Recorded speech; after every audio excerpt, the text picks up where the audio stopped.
జాతీయవాద జర్నలిజానికి అసలైన వేదిక నేషనలిస్ట్ హబ్ ని సబ్స్క్రైబ్ చేసుకోండి. నోటిఫికేషన్స్ కోసం బెల్ ఐకాన్ పై క్లిక్ చేయండి.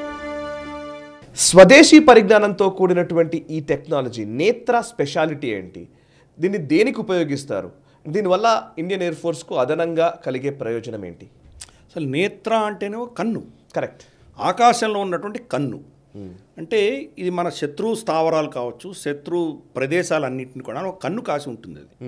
అందుకని ఏ వ్యాక్స్ అనేవాళ్ళు దాన్ని. మనం సరే భారతదేశంలో మనం దాన్ని నేత్రాన్ని నేర్చుకుంటున్నాం మనం. సో ఇదేం చేస్తుందంటే ఆకాశంలో ఎగిరినప్పుడు దాని చుట్టూతన ఉన్నటువంటి చాలా భూ ప్రాంతంలో ఉన్నటువంటి ప్రతి అంశాన్ని కూడా చాలా క్షుణ్ణంగా గమనిస్తుంది.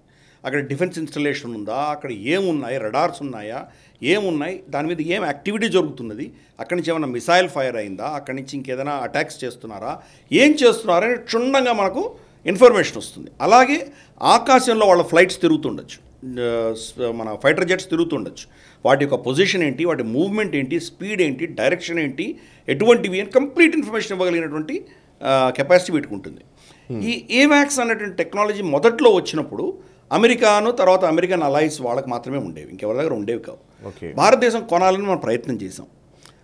ఇజ్రాయెల్ మనకి అమ్మడానికి సిద్ధపడింది, కానీ అమెరికా దాన్ని అమ్మడానికి వీల్లేదు అని చెప్పి వాళ్ళ మన మీద ఒక ఏమంటే రెస్ట్రిక్షన్ పెట్టారు. దాంతో ఇజ్రాయెల్ మనకు అమ్మలేనటువంటి పరిస్థితి. అంటే ఇజ్రాయెల్ నుంచి మనం చాలా ఎక్విప్మెంట్ కొన్నాం, మనం మ్యూనిషన్స్ కొనుక్కున్నాం, కొనుక్కున్నాం, కానీ లో end technology. High end technology వచ్చేసరికి అమెరికా దాన్ని క్లియర్ చేస్తే కానీ వాళ్ళు మనకు అమ్మలేరు. సో అప్పుడు మనం చాలా కష్టపడ్డాం. క్రమేపీ మన సైంటిస్ట్ దాన్ని తయారు చేయడం మొదలుపెట్టాం. మనకు ఇన్ఫ్యాక్ట్ ఇది చాలా అడ్వాంటేజ్ అయింది. అమెరికా మనకు టెక్నాలజీ డినై చేస్తూ వచ్చే కొద్దీ క్రమేపీ మనమే డెవలప్ చేసుకున్నాం. సరే, కాంగ్రెస్ రెజిమ్లో ఏం జరిగిందంటే వాళ్ళు ప్రత్యామ్నాయం చూసుకున్నారు. బహుశా సోవియట్ యూనియన్ నుంచి, రష్యా నుంచి తెచ్చుకున్నారు, లేదా మనం ఫ్రాన్స్ నుంచో లేదా యూకే నుంచో తెచ్చుకున్నారు వాళ్ళు. ప్రస్తుత ప్రభుత్వం ఏం చేసిందంటే మన ఓన్ భారతీయ రీసెర్చ్, డిఆర్డిఓ కావచ్చు, డిఆర్డిఓ అనుబంధ సంస్థలు ఏమున్నాయో వాటన్నిటికి కూడాను చాలా గణనీయంగా ఫండింగ్ ఇచ్చి వాళ్ళని రీసెర్చ్ చేయమని చెప్పారు. సో దాంట్లోనే ఈ నేత్ర అన్నది మనం కంప్లీట్గా ఇండిజినైజ్ చేసుకున్నాం. మనం ఇప్పుడు 6 వాటికి ఆర్డర్ ఇవ్వడం అన్నది ఒక పెద్ద మూవ్ కింద మనం భావించాలి. ఎందుకంటే ఒక ఫైటర్ జెట్ వెళ్ళి యుద్ధం చేస్తుందంటే దానికి చాలా సపోర్ట్ కావాలి, గ్రౌండ్ లెవెల్ సపోర్ట్ కావాలి, శాటిలైట్ సపోర్ట్ కావాలి, ఇటువంటి ఏవాక్ సపోర్ట్ కావాలి. ఇవన్నీ ఉంటే కానీ వాళ్ళు ఎఫెక్టివ్గా కొట్టలేరు. ప్లస్ ఇప్పుడు యుద్ధం అంతా ఏమవుతుందంటే బియాండ్ విజువల్ రేంజ్ అంటారు, BVR, beyond visual range missiles, బీవీఆర్ఎం కొట్టాలి మనం.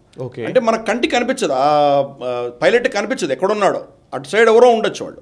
అంటే ఇప్పుడు భూమి ఇలా గుండ్రంగా ఉంటే కనుక ఇక్కడి నుంచి మనం అటాక్ చేస్తున్నామంటే ఈ సైడ్ ఎక్కడో జరుగుతుంది. సో ఇక్కడి నుంచి మనం ఎలా కొట్టాలి? ఆ కర్వేచర్ ఉంటుంది, భూమి కర్వేచర్ దాటి వెళ్ళి కొట్టగలగాలి. సో అందుకని దానికి కెపాసిటీ అంతకంటే ఎత్తులో ఉన్నటువంటి ఏవాక్స్ ఇదని చెప్తుంది అనమాట. కోఆర్డినేట్స్ ఎక్కడ కొట్టాలి, ఎక్కడి నుంచి ఎవరు వస్తున్నారు, ఇవన్నీ చెప్తారు. కాబట్టి ఇది మన కళ్ళు, ఆకాశంలో ఉన్నటువంటి కళ్ళ కింద భావించాలి.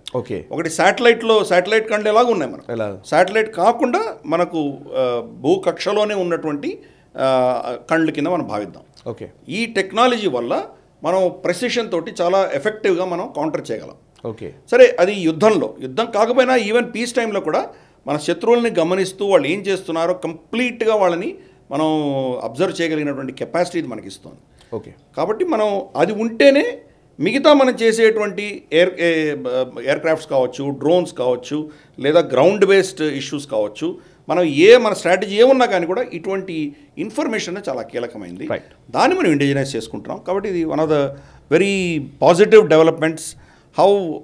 ఏదో రఫైల్స్ కొనడమే కాదు, మిగతా దానికి సంబంధించినటువంటి సపోర్ట్ స్ట్రక్చర్ అన్ని కూడా మనం తయారు చేసుకుంటున్నాం. కాబట్టి వండర్ఫుల్ డెసిషన్ ఇది. Right, wonderful sir. యాక్చువల్లీ విదేశీ పరిజ్ఞానము, స్వదేశీ తయారీ, ఇప్పటి వరకు మనం మాట్లాడుతున్నది అట్లాంటిది. నిజానికి టెక్నాలజీ అంతా కూడా బయట దేశాల్లో ఇంప్రూవ్ చేసిన వాటిని కొంత దానికి సిమిలర్గా మనం దాన్ని ఇంకా అడ్వాన్స్డ్గా మనం కూడా నేర్చుకొని మనం తయారు చేయడం. నిజానికి స్వదేశీ పరిజ్ఞానం విషయంలోనే ఆలోచించాల్సిన అవసరం ఉందేమో అనిపిస్తోంది. యాక్చువల్లీ అఫ్కోర్స్ ఈ టెక్నాలజికల్ అడ్వాన్స్మెంట్స్ ఇవన్నీ వచ్చిన తర్వాత మనం పాత కాలపు ధోరణులు అన్నింటికీ కూడా స్వస్తి పలికడం జరిగింది. సో దాని మీద ఇవాళ మనం ఒకసారి మాట్లాడాలి సార్. ఇండియన్ నేవీ ఏదైతే మనం ఇంతకుముందు గ్లోబల్ రౌండప్లో మాట్లాడాము, ఇండియన్ నేవీ మన భారత వాంగ్మయం నుంచి తీసుకొని నావికా నిర్మాణానికి నావికా శాస్త్రం నుంచి తీసుకొని నావల నిర్మాణానికి సంబంధించి ఆల్రెడీ ఒక కసరత్తు, ఒక రీసెర్చ్ అయితే జరుగుతోంది. అండ్ ఈవెన్ ఛత్రపతి శివాజీని ఇన్స్పిరేషన్గా తీసుకొని అప్పటి వాటిని కూడా ఇంప్లిమెంట్ చేసే ఒక ప్రయత్నం చేస్తున్నారు. అండ్ ఇప్పుడు రీసెంట్గా CDS chief of defence staff Anil Chauhan ఎవరైతే ఉన్నారో ఆయన పూణేలో కలాం అండ్ కవచ్ అని ఒక డిఫెన్స్ లిటరేచర్ ఫెస్టివల్ జరిగితే అక్కడ ఆయన ఒక వ్యాఖ్య చేశారు.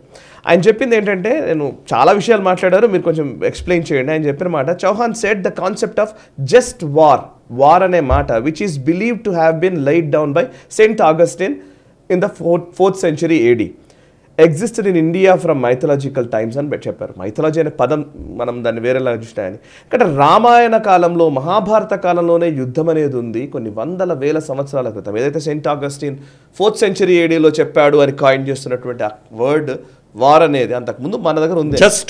Just war yeah. ఇప్పుడు నా పాయింట్ ఏంటంటే, పాత మన భారతీయ వాంగ్మయం వైపు త్రివిధ దళాలు దృష్టి సారించాయి. నిజానికి ఇది గొప్ప పరిణామము.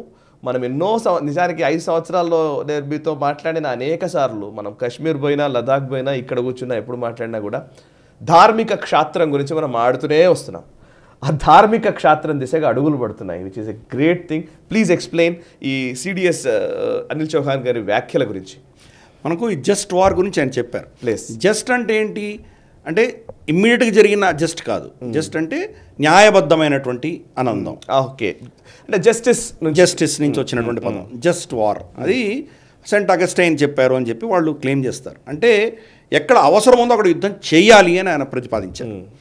దేశానికి రక్షణ లేకపోవడమో, లేదా ఇక్కడ ప్రజల్ని పీడించేటువంటి పరిస్థితో, లేదా మన మీద శత్రువులు మన మీద ఏదైనా కంట్రోల్ చేసేటువంటి పరిస్థితి వస్తుందంటే కనుక మనం ముందస్తుగానే వెళ్ళి యుద్ధం చేయాలన్నది ఆయన పద్ధతి. అలాగే ఎంతవరకు కావాలో అంతవరకు యుద్ధం చేయాలి, యుద్ధం అవసరం లేనప్పుడు యుద్ధం చేయకూడదు. అంటే ఏదో టెరిటరీని కబళించుకోవడానికి మనం యుద్ధాలు చేయకూడదు, మన రక్షణ కోసము, మన బాగు కోసమే దాన్ని మాత్రమే చేయాలన్నది ఆయన ఫిలాసఫీ. మనం రామాయణంలో చూస్తే తాటకి వచ్చి మీద పడుతున్నా కానీ కూడా రాముడు ఏమన్నాడు, ఆవిడ స్త్రీనే, ఆవిడ ఎలా చంపుతాను నేను అన్నాడు. ఆయన రూల్స్ మాట్లాడాడు. ఆయన తర్వాత మళ్ళీ దానికి క్లారిటీ కూడా ఉంటుంది, ఇచ్చారు. కానీ బట్ విశ్వామిత్రుడు అంటాడు, అది ఆడదైనా కానీ రాక్షసి, ఇది ఇంతమంది తింటోంది కాబట్టి నువ్వు చంపాలి, చంపు అంటాడు. చంపుతాడు ఆయన. సో మనకేంటంటే ఇటువంటి ఎవరినైనా శత్రువుని చంపాలన్నా కానీ కూడా దానికి ఒక మనం రూల్స్ పాటించేవాళ్ళం, దానికి ఒక విధమైనటువంటి దానికి ధర్మాన్ని మనం తీసుకొచ్చేవాళ్ళం. ఈవెన్ రావణాసుడిని కూడా ఒకరోజు ఆయన కంప్లీట్గా వ్యవస్థ అస్త్రాలన్నీ కోల్పోయి ఉంటే కనుక ఈరోజు రెస్ట్ తీసుకో, రేపు పొద్దున్న మళ్ళీ రాముడు పంపించేస్తాడు, మరుసటి రోజు యుద్ధం చేసి చంపుతాడు. సో ఇటువంటి రూల్స్ బేస్డ్ ఎక్కడ యుద్ధం చేయాలో, ఎంత యుద్ధం చేయాలో ఇది తెలిసినటువంటి సంస్కృతి మనది అని సిడిఎస్ గారు చెప్పారు. మన వాంగ్మయంలోకి వెళ్ళామంటే, సరే ఆయన మిథాలజీ అనే పదం వాడాము, దాన్ని మనం యాక్సెప్ట్ చేయకపోవచ్చు. మన పురాణ ఇతిహాసాల్లో ఇవన్నీ చాలా ఉన్నాయి. రామాయణ భారతాలు తీసుకున్నామంటే దీనికి సంబంధించి మనకు చాలా ఉన్నాయి. కర్ణుడు నేల మీద రథచక్రాన్ని ఎత్తుతూ ఉంటే కనుక అర్జునుడు వెయిట్ చేశాడు. ఎందుకంటే ధర్మం ప్రకారం అతను అస్త్రం లేకుండా ఉన్నాడు కాబట్టి మళ్ళీ అస్త్రం పట్టుకున్న తర్వాత యుద్ధం చేస్తానని ఆగాడు. కృష్ణుడు ఎందుకు నువ్వు ఉపేక్షిస్తున్నావు, ముందు చంపు అన్నాడు. కరెక్ట్. కాబట్టి ఈ మనకు రూల్స్ అన్నీ ఉన్నాయి, ఎక్కడ ఆగాలి, ఎక్కడ ఆగకూడదు, ఎందుకు ఆగాలి, ఎందుకు ఆగకూడదు, ఇవన్నీ కూడా ఎక్స్ప్లెయిన్ చేసినటువంటి సంస్కృతి మనది. సిడిఎస్ గారు ఏం చెప్తున్నారంటే, ఇంతవరకు మనకు ఉన్నటువంటి ఆర్మీలో కావచ్చు, నేవీలో కావచ్చు, ఎయిర్ ఫోర్స్లో కావచ్చు, మన త్రివిధ దళాలలో ఉన్నటువంటి భావజాలం అంతా కూడాను పాశ్చాత్యులు నింపినటువంటి భావజాలం. యుద్ధంలో ఎలా ప్రవర్తించాలి, యుద్ధం ఎందుకు చేయాలి, యుద్ధం ఎలా చేయాలి, ఇవన్నీ కూడాను వాళ్ళ టెక్నిక్స్, వాళ్ళ ఫిలాసఫీసే మనం ఫాలో అవుతూ వస్తున్నాము. మన ప్రేరణ అనేది మన వాంగ్మయంలో, మన లిటరేచర్లో, మన సంస్కృతి నుంచి మనం తీసుకుంటే కనుక ఒక భవ్యమైన దేశంగా ఎదుగుతామన్నది ఆయన ఉద్దేశం. అది అందుకనే ఆయన ఏం చెప్పారంటే, దీంట్లో నుంచి మన అంటే రామాయణ భారతాల్లో నుంచి మనం నేర్చుకుని మోడర్నైజ్ చేద్దాం, దాన్ని మోడర్న్ పరిభాషలో దాన్ని తీసుకొచ్చే ప్రయత్నం చేద్దామన్నారు. నేవీలో మనం చూస్తున్నాం, వాళ్ళ ఇన్సిగ్నియాలో ఇదివరకు క్రాస్ ఉండేది, క్రాస్ని తీసేసి నేవీ ఫ్లాగ్లో దాన్ని తీసేసి శివాజీ ఇన్సిగ్నియా పెట్టడం మనం చూసాం. కరెక్ట్. అలాగే శివాజీ అంటే మనకు తెలిసిన ఇప్పుడు మిడిల్ హిస్టారికల్ పీరియడ్ చూస్తే కనుక పెద్ద నేవల్ పవర్గా ఆయన మరాఠా ఎంపైర్ని తీసుకొచ్చారు. ఆయన మొదలుపెట్టినప్పటికి 20 షిప్పులు ఉండేవి ఆయన దగ్గర. ఆయన చనిపోయే టైంకి రమారమి 200 షిప్పులు తయారు చేశారు ఆయన. మొత్తం 4-5 కోటలు ఆయన సముద్ర తీరాన్ని కట్టారు ఆయన. అలాగే మనకు చోళులు వాళ్ళు పోయి అక్కడ స్వర్ణభూమి అంటే అక్కడ మనకు ఉన్నటువంటి థాయిలాండ్, కంబోడియా, ఇండోనేషియా, మలేషియా అక్కడంతా జయించుకొని వచ్చారు. పెద్ద సీ ఫేరింగ్ పవర్గా మనం ఉండినాం. ఈ పాశ్చాత్యులు వచ్చాక బ్రిటిష్ సామ్రాజ్యంలో మనం అన్ని కోల్పోయాం. అందుకని మళ్ళీ మన పునర్వైభవాన్ని తీసుకురావాలంటే మన వాంగ్మయం తెలుసుకొని దాని ప్రేరణతో మనం చేయాలి అని చెప్పడం అనేది చాలా గొప్ప విషయంగా నేను భావిస్తాను. మోదీ గారు చెప్పిన డీకాలనైజేషన్, ఆయన రెడ్ ఫోర్ట్లో ఆయన చెప్పినటువంటి 5 అంశాలలో ఒక అంశము మన మస్తిష్కంలో ఉన్నటువంటి ఆఖరి బానిసత్వపు సంఖ్యల నుంచి బయటికి రావాలి అని ఆయన చెప్పింది ఇప్పుడు సిడిఎస్ గారు కూడా చెప్తున్నారు. కరెక్ట్.